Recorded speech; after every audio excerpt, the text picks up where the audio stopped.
This program is brought to you by LegendaryStrength.com. The content found here is for informational purposes only and is not intended as medical advice. It is recommended you talk to your qualified health professional before making any changes to your exercise plan, diet, or prescription medication use. Legendary Strength is not responsible for any claims made during this program. Welcome, it's Logan Christopher with the Legendary Strength Podcast, and today we're going to be talking about what is one of my favorite exercises of all time. I'm talking about the deadlift. Now, the deadlift by a lot of people gets harassed, but it's such a great exercise, so I want to start a little bit talking about why I love it, why I think it's a great exercise. But then by the end of this episode, I want to get into all the details on why I've had some success with the deadlift, what have been the keys for me that have really pushed up the numbers at body weight of I don't remember if I was 185 or 190 at the time. I deadlifted 505 pounds, which was over a 2.5 times body weight deadlift. This year I plan on cracking 600 pounds. Once again, publicly committing myself to that, and I'm working on it. I think it is going to happen, and that will be an over triple body weight deadlift. I'm currently at 180, so in order to hit that, I might be gaining a little weight, but even then, unless I go over 200 pounds, it'll still be more than a triple body weight deadlift. So, the deadlift, why do I like it? Well, for one reason, it's one lift that I'm actually somewhat built well for. Of all the things I'm doing, the handstand, gymnastics, all that stuff, I'm quite tall at 6'2", weigh about 180 pounds right now. So I'm not really built for these things, but the deadlift is one thing that I am fairly well built for. Much better than the squat or the bench, for instance. I'm not built for the squat at all. So just having that natural predisposition towards it, I've taken to the deadlift a lot more than I have towards the squat. Now, the squat's a great exercise too. I just prefer the deadlift and like it a lot. One of the other reasons I really like it is it goes in along the lines of my deceptive strength idea, where I want to be as strong as I possibly can be, but I don't want to be huge. I don't want to look like I'm that strong. Sure, I want to look good and everything, but I don't want to become huge in order to be able to do this. So I want to pull 600 pounds, but I don't want to have to weigh, 250 or 300 pounds in order to be able to do it. I want to stay relatively at my body weight right now. I can go up a little bit more. I'm actually at the minimum of what I want to be as far as going down. So might increase a little bit, but I that's really part of what I want to do. I don't want to gain a lot of weight because one, that would really interfere with all my body weight goals as well, making them all harm. Another reason I really like the deadlift is it's I guess I could go with the word primal. It's there's something satisfying about just seeing, how much weight can I lift up off the ground. You're not putting it overhead or anything, that's all great, but just picking up massive amount of weight from the ground and lifting it.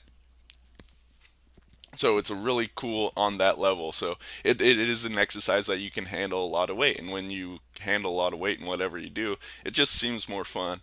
I remember the first time I ever got into strength training at all, my brother was putting me through some workouts in order to prepare me for the high school football season. And let me remind you, in case you forgot, I was really scrawny and weak as a kid. Had no natural strength, let's just put it that way. So I was working on the deadlift. That was one of the many exercises I was doing, and I remember one day I was actually able to pick up more than 100 pounds. Getting into the triple digits. That I was actually for the first time like really excited, like, oh, I'm actually handling a decent size weight right now. That wasn't even a wheel on each side. I forget if we had standard plates or whatnot, but it was something just to break that 100-pound limit. So it that's obviously lifted a lot more up to this point, but that was something that really stuck with me in the beginning. It is a lift that you can handle a lot of weight, and that's really good. So moving on, I want to talk about the whole deadlift form issue. The deadlift, more than a lot of other things people say, you need to have correct form. And I am not a huge believer in I'm doing the air quotes right now, correct form. But definitely with the deadlift, there are certain things you need to take into consideration. For whatever reason, a certain number of people can seem to get away with round back deadlifting and not suffer any sort of consequence from doing such. I am one of these people. There are several other, even elite level lifters that they don't deadlift with classic form. Now, just because certain people are doing this doesn't mean that you should.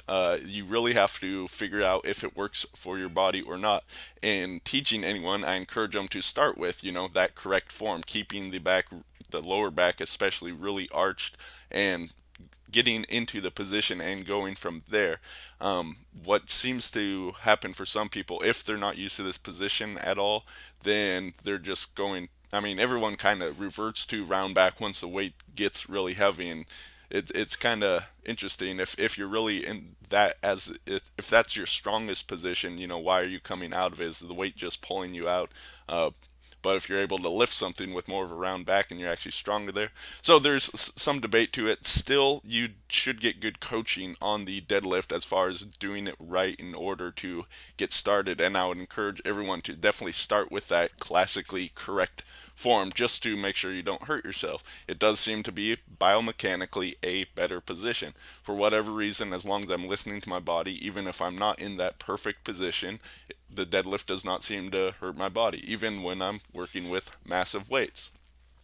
So, once again, this is something that you're going to have to figure out for yourself to work with and see what happens to work for you.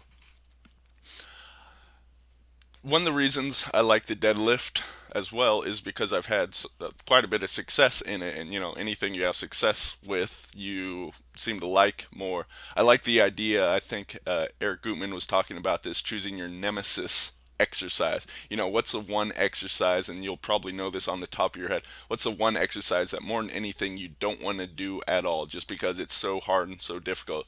There's definitely good reason to go after and work on that exercise, because if it's a nemesis, it basically means, whatever it is, you're weak at it.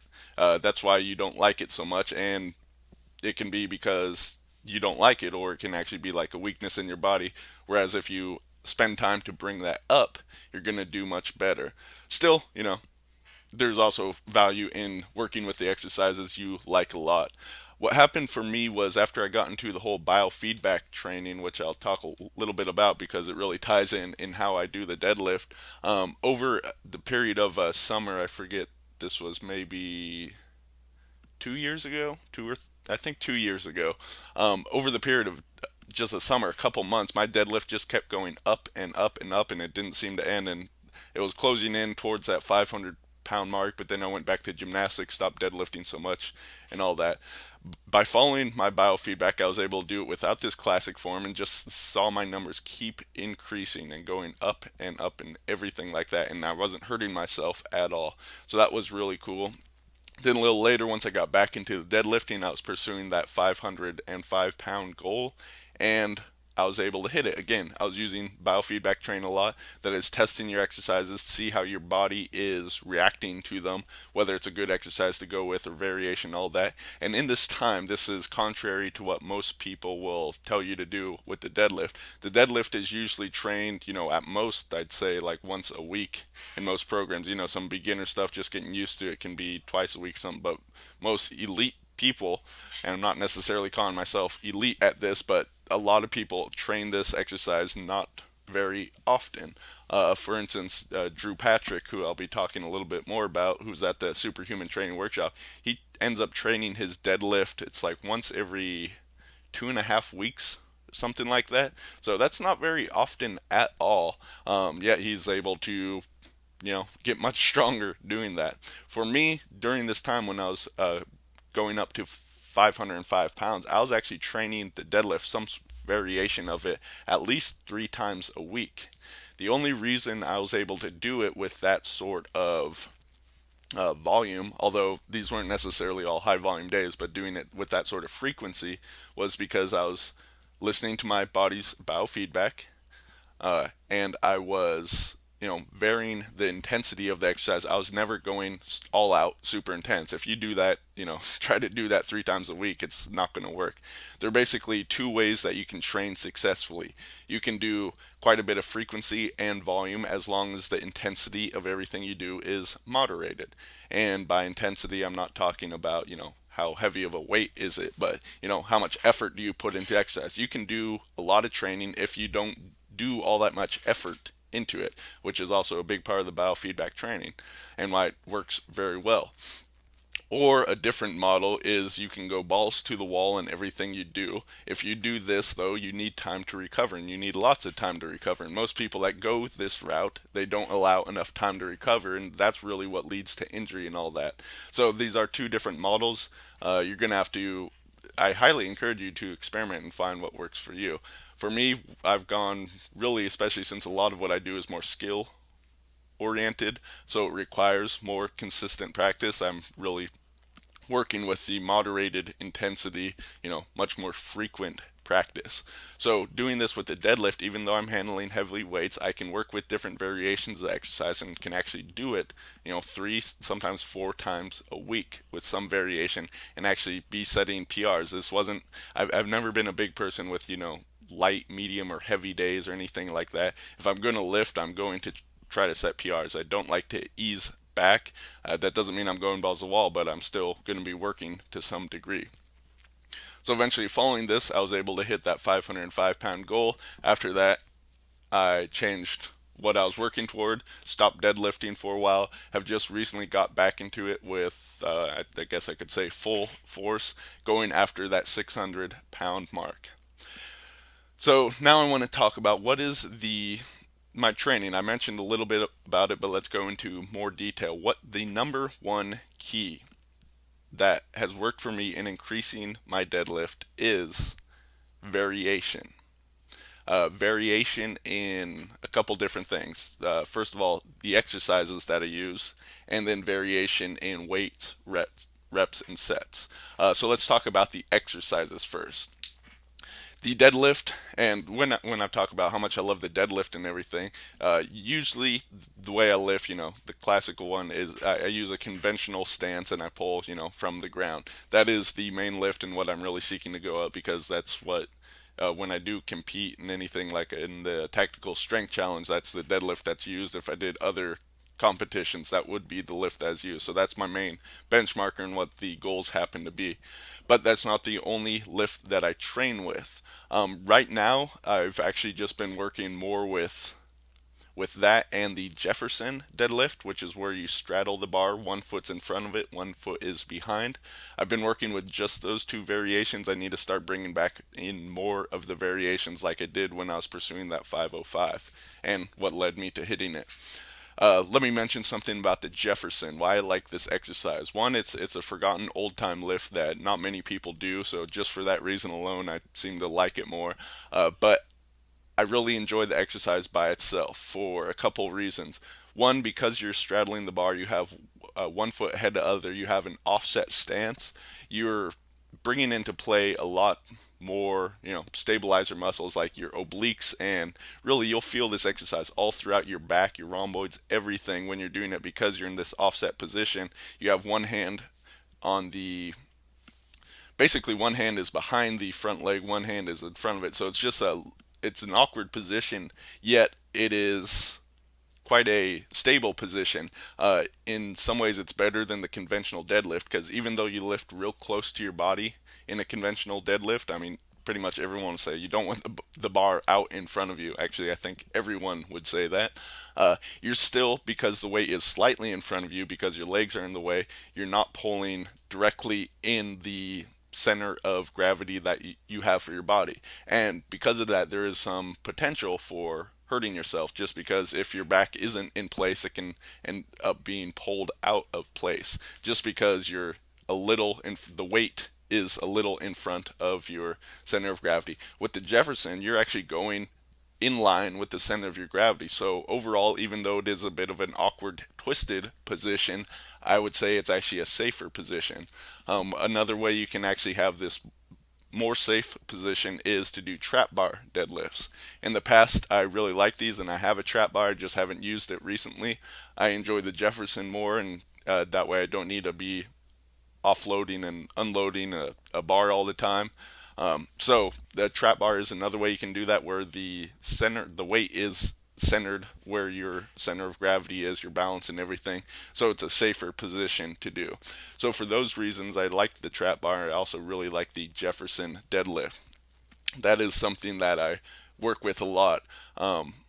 I keep track of, I'll talk about tracking some more. I keep track of all the lifts I do and everything with the deadlift, but I basically go, I'd say it's like 1-to-1 ratio of working conventional to Jefferson.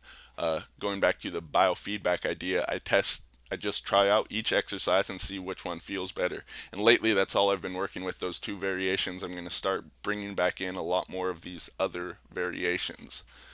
One other variation of the deadlift is the sumo deadlift. The sumo deadlift sort of mimics the squat position more. People with different body types will favor this one, and it's completely legit in competition. It's a completely different feel for the exercise. I'm still not very comfortable with the position. I don't like it that much, but as a variation, I throw it in. Sometimes it feels really good, and you're working the body differently by doing a sumo deadlift than a conventional deadlift. So by getting those reps in that way, you're able to increase what you can do that way, which should lead to increasing what you can do with your conventional style. Or if you prefer sumo, then lift primarily that way, but sometimes do conventional, and you may find that it works well for you.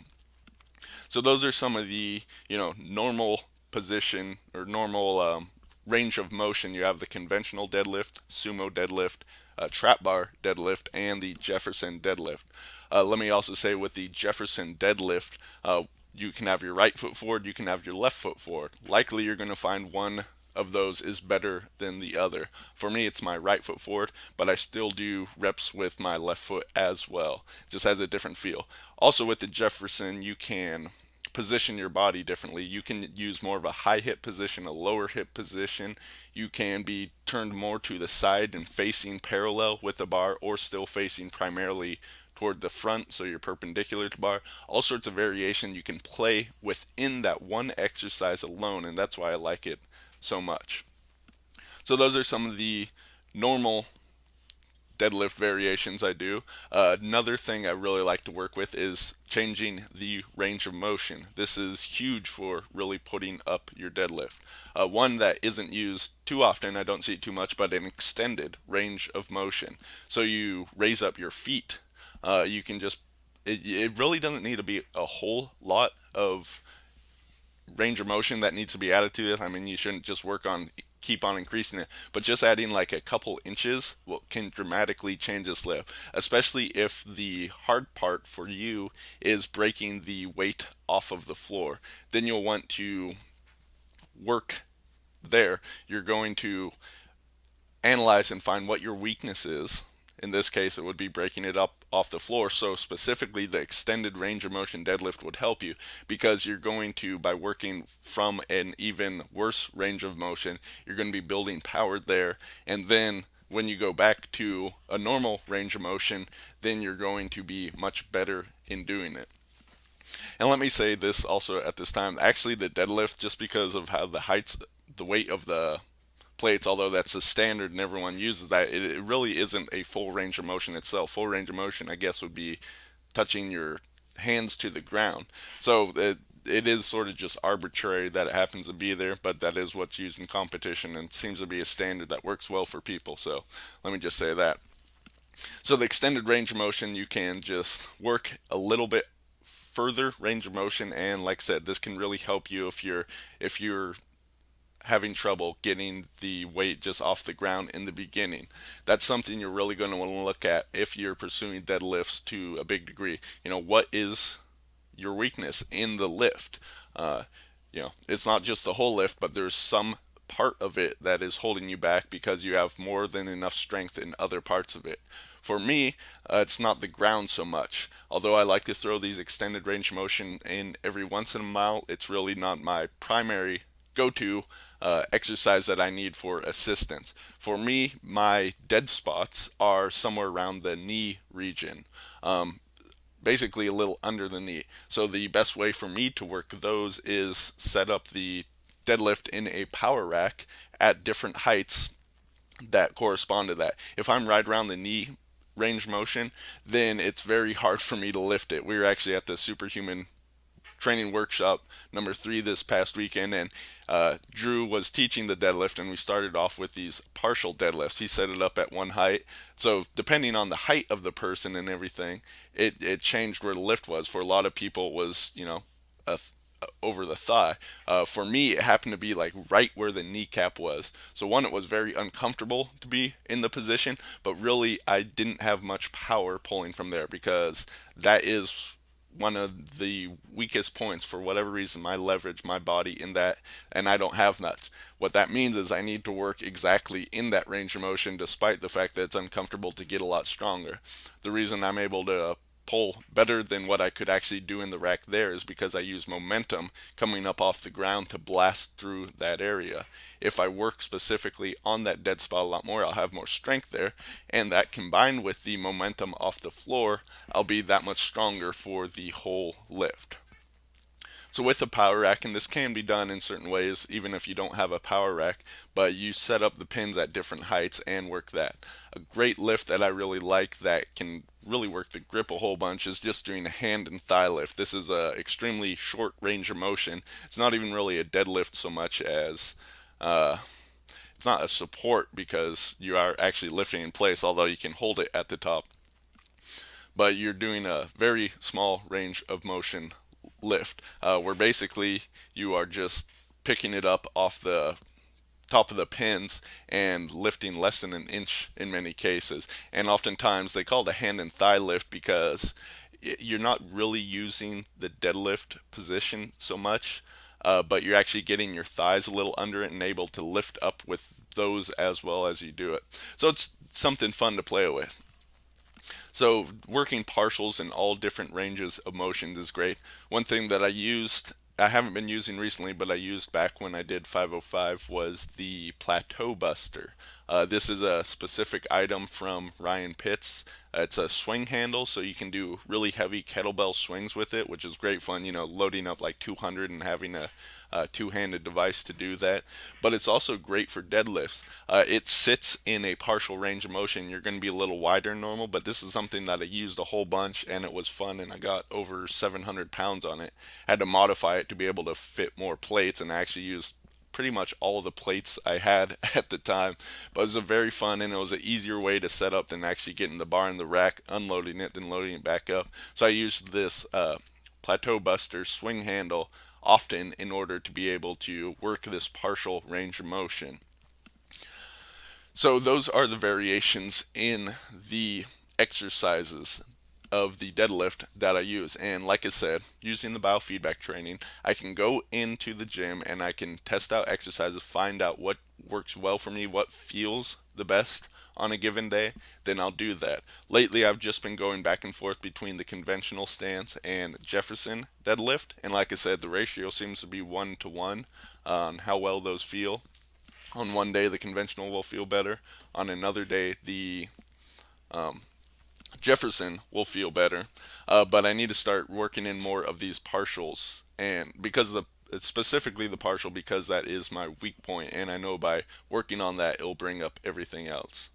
Another thing I need to do is change my position slightly. I've always gone with a high hip deadlift, meaning I'm using much more of my back in order to do this. I need to be sure to squat more in a position so I can use my legs as well to help with the drive. So I'm altering my position a little because I know that even though it feels it's not as grooved in as the other one, it feels a little more difficult in some ways, but I know by working on it, making that habit, it's going to be much stronger and lead to those bigger numbers that I'm going for.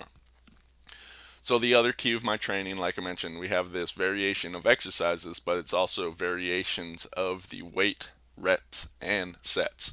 This is something I like to do with everything that I do, all exercises. and the deadlift just happens to be one of all exercises. It's something that I probably do even more variation of this than with a lot of other stuff, and I think that's a big reason for my success here versus some other places. I haven't done nearly as much variation, so I need to seek that out as well. So what do I mean by variation of weights, reps, and sets, or I like to call it waving the loads? So if you work with a heavier load, what that means is you're going to have to do less sets and reps. Sure, you can do a lot of sets, but the reps will definitely be lower. If you work with a lighter load, whatever light and heavy happens to be for you, if you work with a lighter load, then you're going to be able to do more reps and sets. So depending on what weight you're going with, that is going to dictate how many reps and sets you do. This is a way of, focusing on just what you can do with a given weight rather than saying like, okay, I'm doing a 5x5 schedule or 5-3-1 where I'm only doing singles. If you do that, then by having that frame, you're dictating exactly what sort of weight you're going to be able to use. But by changing up here, what I find is if I increase what I can do with even something as light as 50% of my weight, and sometimes even less than that, if I increase what I can do there, that in turn will lead to me being able to lift a heavier weight to go for that big single. And if I increase what I can do with that big single, or with 90% intensity weight, something very high, and I can do that for doubles and triples, and I increase that a little bit, that's going to increase what I can do with the easier weights. It all goes up together. So just to give you an idea of this, these are the goals I set out this month that I like to hit. I wanted to do a single with 455, and I happened to hit that at the Superhuman Training Workshop, so that got right out of the way real quickly. I wanted to hit 405 for a triple and also do a total of 10 reps in a workout. Haven't done that one yet, but should be pretty easy. If I hit 455, I should pretty easily be able to hit a triple with 405. With 365, I want to hit a set for 5 and also do 20 reps total in workout, so that can be 4 sets of 5. With 315, I'd like to hit 10 reps, a total of 30 in a workout. With 275, hit one set of 20 reps and hit a total of 60 reps in a workout. Now, this is something with 225, which, look, if my max right now is 455, that means basically 50% is 225. If I look at my all-time max, this is about 40% of what I've lifted before, or 45, somewhere in that range. I guess 42 or 43%. But with 225, and I just did this the other day, and I'm a good amount sore from it. I hit a total of 100 reps, and I did 25 of those in one single set. I did 25, then 15, then 6 sets of 10 after that, and that all happened in about 28 minutes. So working these different ranges, I'll go in there, I'll test, I find out what variation of the exercise I want to work with. Then I will start with a lightweight and see that that feels good, then I'll increase it in weight. I know with my body and having done this for a while that I basically go back and forth, or I sort of ramp up to working with a heavier weight, then I go back down. So having just come off of doing 455 at the workshop, I think the next deadlift workout for me after doing that was 315, which I was doing for sets of 6 with, so getting closer to my goals here, but didn't quite hit the set of 10 that I wanted. And I think I did a total of 24 reps, 4 sets of 6 there. So I did 315, and that felt pretty easy. I decided to go in and work with something really light, the 225, and decide to go after this goal. Now, I had to stretch a little bit. This was not an easy goal to hit. I definitely got pumped up and was a little tired and even a bit woozy at the end hitting that 100, but I wanted to go for that and see what I could do with it. So I was very happy to be able to hit that. And that's what I mean. Now, after I recover from this, I'm going to have to do a really light deadlift workout. Right now, I'm currently doing deadlifting twice a week, just because as far as my schedule, that works well because I actually train in different places on different days. So I am, instead of just deadlifting whenever it feels great for my body, I am sticking to these days. And if it really doesn't feel good at all that day, I will skip it, but for the most part I can find some variation on that day that will work well. since I'm sore, and I'll probably still be sore, I'll probably be focusing more on some of the accessory stuff, like doing these partials the next time I go in. But after that, I'm probably going to be able to work with a heavier weight. Maybe I'll go with 405 or 365 or something like that and just see how it feels for me. Then after I do that, I may be able to ramp up and hit another really heavy single again. This is how my body seems to work with this exercise, working with these variations with the schedule I have. It works well for me. I encourage you to take what info you can from what I've said here, and really there's a lot of info here. I should charge you for this information because this is really my whole deadlift program that I've laid out here. So it's a lot of great information, and that is really what I do. I vary the exercises that I do, the different variations, and I vary the load that I'm working with, which in turn determines what sort of sets and reps I can do with it. I always follow my body's biofeedback. Sometimes I'm following it more completely, other times I just sort of take it into consideration. Uh, but this is what I do, and this is what's going to lead me to breaking 600 pounds in the deadlift this year. I guarantee it. I'm already up there. I hit 455 much easier than I expected to be able to hit it this month, and I did it at the start. Granted, that was at a workshop with the whole group effect, which always helps out and everything. But I was able to hit it there, so that means I should be able to get to 505 within the next, I'd say by March, I should be able to match my previous best. And then after that, it's all new intensity PRs that I'm hitting along the way. So the last thing I want to leave you with is a couple more resources and ideas for deadlift training. If you don't have a coach, you can still learn this exercise. It's actually a pretty simple exercise, but there are a lot of small details you really want to know about. So it is something worth learning about. I recently picked up that new product from Pavel Tsatsouline and Andy Bolton called Deadlift Dynamite. It looked pretty good. I've only scanned through it. I started reading it, but I haven't gotten into really the meat of what's on there. I figured I could learn a couple things in there that would really help me with my deadlift. So I'll provide a link to that if it's still available. I believe it is on the website. I'll post links to this stuff on legendarystrength.com where this podcast is posted.